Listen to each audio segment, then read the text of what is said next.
Dizem que o rei Salomão possuía sabedoria além da compreensão humana. Mas, e se parte dessa sabedoria viesse de algo que nenhum homem deveria dominar?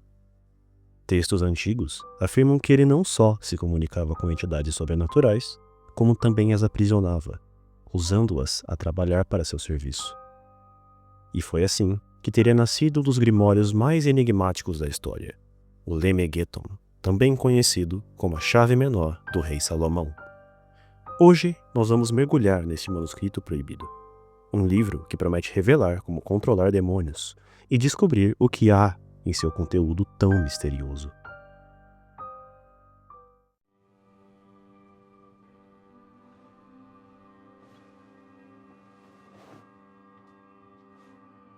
Charlie?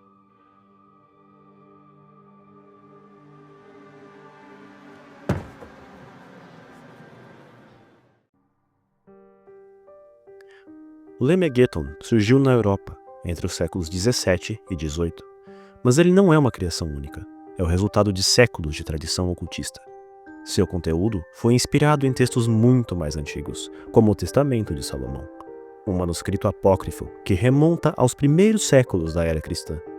Neste testamento, o rei Salomão recebe de Deus um anel intrigante, com um símbolo de um pentagrama.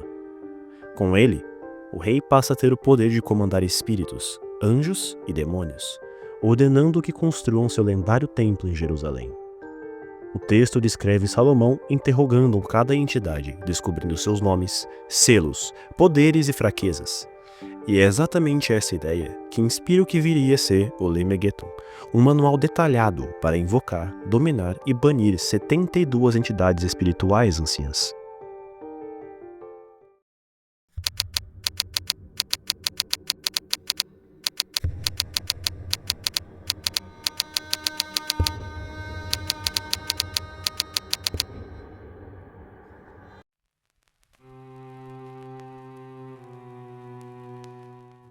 O Grimório é dividido em 5 partes, cada uma descrevendo uma área diferente da magia salomônica. A parte 1 é a Ars Goetia, a mais famosa, lista os 72 demônios de Salomão teria aprisionado. Cada um tem um selo, uma hierarquia e poderes específicos. Alguns podem revelar tesouros escondidos, outros manipular mentes humanas e há aqueles que trazem conhecimento proibido. A Ars Teuria Goetia trata de espíritos que habitam nos ares, intermediários entre o bem e o mal.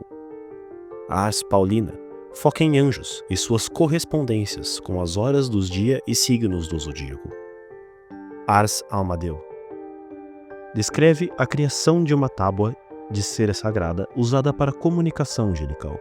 A Ars Notória, a mais antiga e mística, ensinando orações para alcançar a sabedoria divina instantânea. Cada uma dessas partes representa um elo entre o divino e o profano, um conhecimento que, segundo seus praticantes, exige pureza espiritual e coragem absoluta. O ritual descrito na Ars Goetia é minucioso. Nada pode sair do lugar, nem o círculo, nem o selo, nem o tempo certo. O magista, que é como o livro descreve o praticante da sua arte, deve desenhar um círculo de proteção, traçado com nomes divinos, símbolos cabalísticos e palavras em latim. No centro, o invocador segura o selo do espírito desejado e pronuncia uma sequência de conjurações em voz firme, chamando a entidade pelo seu nome até que ela apareça. Não fisicamente, mas de forma perceptível, uma presença, um som, uma sombra. Acredita-se que, se o círculo for quebrado, a entidade poderia escapar e tomar o corpo do invocador. Por isso, o Lemegeton não era visto como simples superstição, mas como um manual perigoso, algo que testava a alma de quem o usava. Os 72 espíritos listados na Ars Goetia formam uma verdadeira hierarquia infernal. Há reis, príncipes, duques e marqueses, todos com personalidades, símbolos e legiões próprias.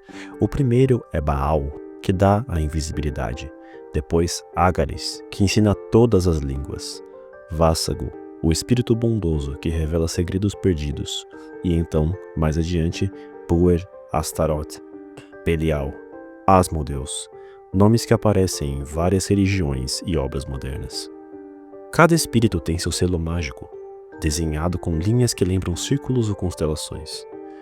Para os ocultistas, o selo é uma assinatura espiritual, uma forma de endereçar a entidade de forma precisa.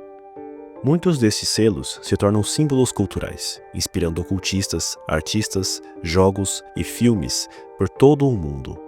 Mas poucos lembram que originalmente eles representavam um pacto, um contrato entre o humano e o desconhecido. O termo demônio neste grimório remete ao termo em grego daimon, que em sua tradução mais literal entende-se como espírito guia, não necessariamente sendo de todo mal, como a sociedade cristã tende a acreditar. Alguns estudiosos afirmam que o Lemegeton não deve ser lido literalmente.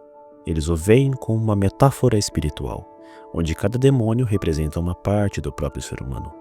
Baal, por exemplo, simbolizaria o ego, Asmodeus, os desejos carnais, e Belial, a tentação do poder.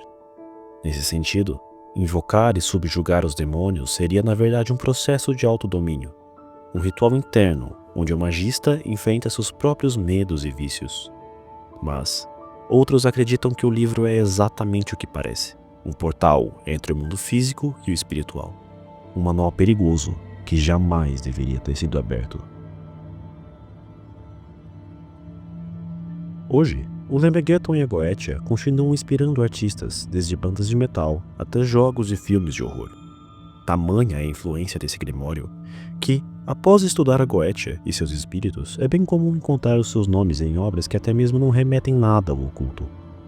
Autores como Aleister Crowley e Eliphas Levi reinterpretaram suas conjurações, transformando o livro em um dos pilares do ocultismo ocidental moderno. Mas talvez o mais inquietante seja o fato de que muitos dos manuscritos originais desapareceram. Alguns estão em bibliotecas secretas, outros em coleções privadas, e há quem diga que as versões completas ainda circulam em fóruns fechados da internet, digitalizadas por praticantes que juram ter testado os rituais. A chave menor do rei Salomão continua sendo um mistério até os dias de hoje. É um grimório perigoso ou apenas um espelho da mente humana? Talvez nunca saibamos, mas uma coisa é certa: todo conhecimento tem um preço, e às vezes, o preço é apenas saber demais.